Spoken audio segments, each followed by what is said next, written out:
શાસન ને કૂટનીતિ છે 6 ગણા અત્યાચાર। વર્તમાન કાયરનો ઇલાજ શિક્ષણ જ છે ઉપચાર। હિન્દુઓ છે, મુસ્લિમો છે અને ઈસુના ગણ, આ સર્વ માનવો વચ્ચે 6 ગણો ભાઈચારો, પરંતુ એ સર્વનો નાશ કરતા 6 ગણા અત્યાચાર। વર્તમાન કાયરનો ઇલાજ શિક્ષણ જ છે ઉપચાર। આજે હું ધ્રુવી પટેલ ઉદ્યોગ ભારતી શાળા પરિવાર તરફથી શિક્ષણનું મહત્વ સમજાવવા ઈચ્છું છું। આજે ભારતના વિકાસને અવરોધતું કોઈ પરિબળ હોય તો એ અંધશ્રદ્ધા છે। હા, ગરીબી, બેકારી, ભ્રષ્ટાચાર, આતંકવાદને તો ભૂલી જ ન શકાય, પરંતુ ભારતની ખરી વાસ્તવિકતા શું છે? ક્યાંક ધનવાન છે તો ક્યાંક ગરીબ પણ, ક્યાંક સંસ્કાર છે ને તો ક્યાંક કૂટનીતિ પણ, ક્યાંક શ્રદ્ધા છે તો ક્યાંક અંધશ્રદ્ધા પણ।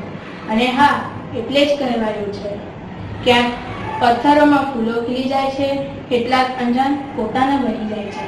આ દેશમાં કેટલીક લાશોને તો કફન પણ નથી થતું અને કેટલીક લાશો પર તો તાજમહેલ બની જાય છે। જ્યારે આઝાદી નહોતી મળી ત્યારે આપણી જ માતૃભૂમિ પર, આપણી જ જન્મભૂમિ પર આપણે પોતે જ ગુલામ હતા, કારણ ત્યારે શિક્ષણ નહોતું। શિક્ષણ હતું તો ગાંધીજી પાસે, સરદાર વલ્લભભાઈ પાસે, સુભાષચંદ્ર બોઝ પાસે અને નહેરુ પાસે। અને હા, ત્યારે જ એમનું શિક્ષણ પ્રકાશ લાવ્યું, આઝાદી લાવ્યું અને દેશના કલ્યાણને દોડતું લાવ્યું।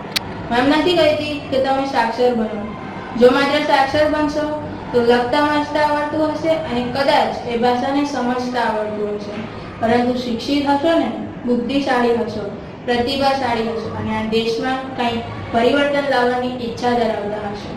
કહેવાનો હશે ભક્તિ ન કરો એવું નથી, ભક્તિ કરો પરંતુ ડોમ નહીં, શ્રદ્ધા રાખો, અંધશ્રદ્ધા નહીં। અને ફરીથી એ વાત સ્પષ્ટ કરી દો, આપણો સાચો ધર્મ માનવતા જ છે અને સાચો ઈશ્વર પ્રેમ જ છે।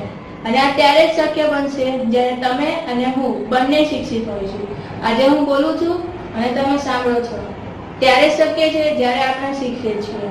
આજે શિક્ષણના પ્રભાવે માનવી અવકાશની સફર કરી ચૂક્યો છે, ભૂતળમાં પહોંચી ગયો છે, એકબીજાને સહાય કરતો થયો છે। હા, આ તાકાત છે શિક્ષણમાં। નરેન્દ્ર મોદી જ્યારે પ્રધાનમંત્રી બન્યા ત્યારે ઠેર ઠેર સરદાર વલ્લભભાઈના પુતળા ઊભા કરાવ્યા। આજે આપણે શિક્ષણનું પ્રમાણ વધારીને, શિક્ષણનો પ્રચાર કરીને ઘેર ઘેર સરદાર વલ્લભભાઈ પટેલ ઊભા કરવાના છે। અને હા, આપણે કરી શકીએ છીએ। We can do it and we will do it. જ્યારે આ ભાવ જાગે છે ત્યારે જ શિક્ષણનું સાચું અર્થ સમજાય છે। અને હા, આ શિક્ષણનો પ્રભાવ છે। બાળકમાં આદર્શ ગુણોનો વિકાસ કરવો હોય તો શિક્ષણ જ આધાર સ્તંભ છે। જો શિક્ષણ હોય ત્યારે જ મહાપુરુષોના ચારિત્ર વિશે જાણવા મળે છે અને ત્યારે જ આ દેશની વાસ્તવિક સ્થિતિ જાણવા મળે છે અને કંઈક પરિવર્તન લાવવાની ઈચ્છા પ્રગટ થાય છે। હા, એ વાત ફરીથી સ્પષ્ટ કરી દઉં, જો શિક્ષણ હોય તો માતૃભાષામાં જ, શાળામાં કાવ શીખવે અને ઘરે ગાય શીખવે એ કોઈ પ્રકારનું શિક્ષણ નથી।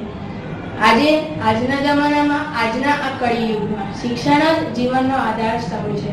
અને એટલે જ કોઈ કવિએ સાચું કહ્યું છે, કિતાબેं कुछ कहना चाहती है, किताबों में चिड़िया चहचहाती है, किताबों में खेतियाँ लहलहाती है, किताबों में झरने गुनगुनाते हैं, परियों के किस्से सुनाती है, किताबों में रॉकेट का राज है, किताबों में साइंस की आवाज है, किताबों में ज्ञान की भरमार है, किताबों का कितना बड़ा संसार है। क्या आप नहीं जाना चाहोगे इस संसार में? किताबें कुछ कहना चाहती है। आपके पास